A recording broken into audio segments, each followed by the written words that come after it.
శనగపప్పుతో పాటోళి అండి. దీన్ని శనగల పాటోళి అని కూడా అంటారు. శనగలతో కూడా ఇది చేసుకుంటామట అండి. దీన్ని ఏంటంటే శనగపప్పును ఒక 4-5 గంటలు నానబెట్టుకోవాలండి.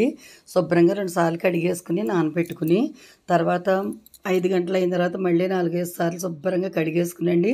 మనం ఇలా నొక్కితే 2 బద్దలు అవుతుందటండి పప్పు.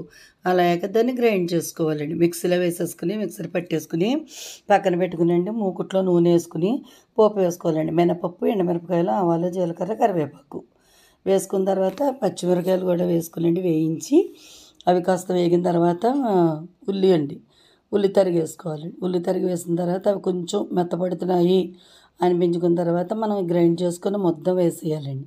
వేసి తిప్పుతూ చక్కగా సిమ్లో పెట్టాలండి. సిమ్లో పెట్టి ఒకసారి తర్వాత మూత తీసిన తర్వాత ఉప్పు, పసుపు, తర్వాత కారము కావాలంటే వేసుకోవచ్చు, లేదంటే కమ్మగా ఉంటుంది. వేసుకుని అలాగ సిమ్లో పెట్టేసి మూత పెట్టుకోవాలండి. అది చక్కగా పొడి పొడిలాడుతూ ఒక పొడిలాగా అవుతుంది అన్నమాట అండి. దీన్ని పాటోళి